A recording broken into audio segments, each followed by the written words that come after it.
and today we are talking something interesting on purifiers. Let's start with the vertical and horizontal shaft arrangement. The picture shows the general arrangement of a centrifugal separator. It might be a purifier or a clarifier. Here we have the vertical shaft upon which the bowl is mounted, and we can find two bearings which support the entire vertical shaft. The top bearing is of special type, which is having 6 buffer springs mounted radially so that it can completely absorb the vibration of the vertical shaft. The bottom bearing is a simple ball bearing which can withstand the vertical shaft's thrust. And in between the two bearings we have a worm gear, which is very much useful in conversion of the horizontal motion to the vertical motion. In fact, it is rotary motion. Now let's move on to the horizontal shaft. The horizontal shaft on either end is supported by simple ball bearings to just withstand the weight of the horizontal shaft and allow it to rotate. One end of the horizontal shaft has the electric motor, usually the prime mover of it, and the other end may have an attached positive displacement pump, or it may be free. It depends on the manufacturer and the shipboard system requirement. The special feature about the horizontal shaft is it also has the friction clutch or the brake drum. It serves for two purposes. The friction clutch, it can accommodate the centrifugal clutch pads inside of it and also acts as the brake on the outside, so it serves for two purposes. The worm wheel on the horizontal shaft is useful, and it's meshed with the worm gear on the vertical shaft just to convert the horizontal rotary motion into vertical rotary motion. This worm wheel on the horizontal shaft is attached with a split pin or a taper pin on the horizontal shaft, so that any obstruction on the drive mechanism, the pin will shear off, preventing the gears. Let's now see about the bowl arrangement. This is the cross-sectional arrangement of a purifier. The design and type and the internal components may completely differ depending on various manufacturers. This is in general. Let's now see what's happening inside the purifier. The untreated oil or the dirty oil is fed in right at the center here, and through the distributor it gets distributed all over the disc with the help of the centrifugal force, and through individual conical disc the clean oil climbs up and it reaches this part where we have the centripetal pump, which is stationary always. This pump being stationary and the fluid rotating at a very high speed makes it pump through the clean oil outlet, and the water which is collected over here at the interface point is being pumped up by the pairing tube, which is again another pump, and it's being pumped out to the water outlet. We have seals here so that no more fluid is being passed out or leaking out through the discharge ports when there is no dislodge cycle. This is a simple cross-sectional diagram where we can see the interface formation. Here is where the oil climbs up getting purified, and this is the clean oil which climbs up the conical disc, and the water which is getting accumulated or separated climbs here through this channel, and the sludge is getting accumulated here through the sludge space. Since the seal and the bowl at the bottom is completely closed, there is no means of escape for the sludge out or the separated water. Let's now see how the desludging happens in a purifier. Let's now discuss about the desludge mechanism in detail. Different modes of desludging will differ depending upon the manufacturer. This is a very basic type where we can understand the desludging cycle, how it happens basically. So in order to do that, let's understand what are the components present at the basic purifier. We have the vertical shaft, and the dirty oil is entering the purifier through the center and distributed throughout the bowl chamber due to the centrifugal force.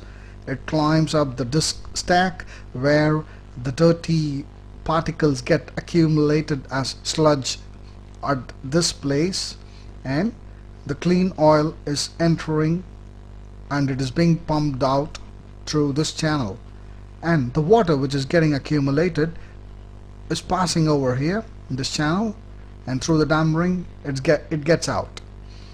And I call the water pressure, or the water which maintains the bowl closed, as operating water, or the water which ensures the purifier is in operation is operating water. This channel is called as operating water channel, and the nearby one is called the desludging water channel. Now the operating water is keeping the bowl closed due to its pressure, and the sludge is not being discharged out. Let's see how a desludging cycle works.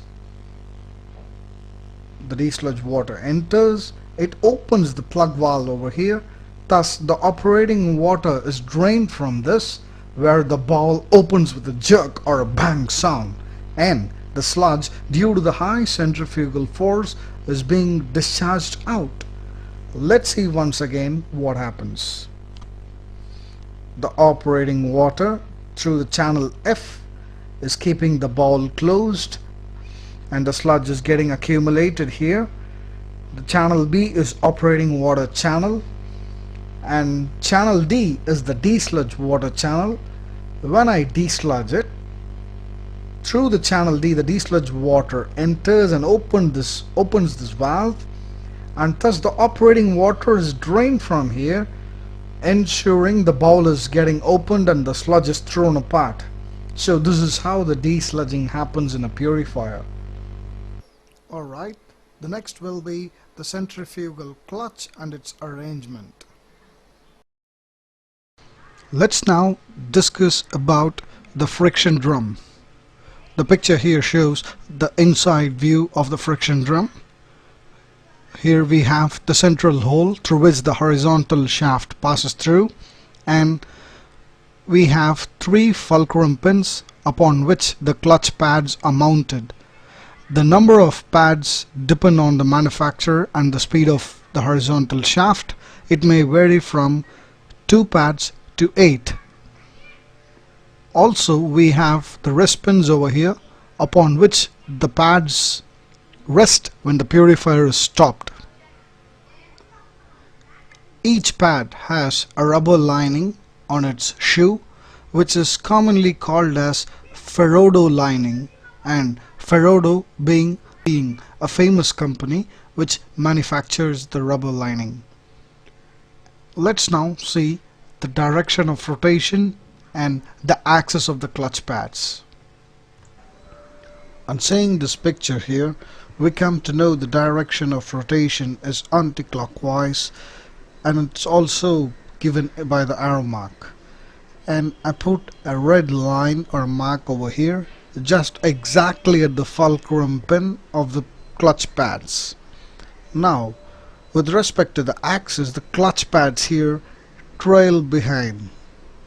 Do you think this arrangement would be right on the purifier?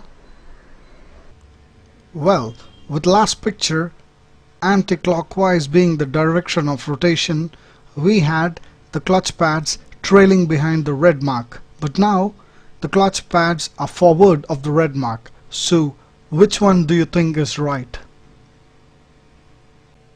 So both the pictures in front of you now, one with the axis at the center and the pads trailing after the axis, and the other one, the axis here and the shoe pads being forward of the axis.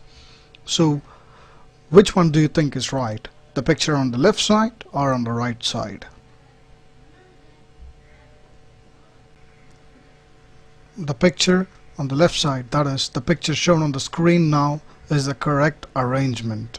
Most of them are not aware, and we always think that the shoe pads trail the axis, with anti-clockwise being the direction of rotation. No, it isn't. It's always forward, so that the purifier horizontal shaft can be brought to the rated speed with friction, with the help of friction. Alright, we will move on to the brake drum now. Let's now see about the braking arrangement on the horizontal shaft. We have the horizontal shaft here, and this is the friction drum with which we had the clutch pads inside.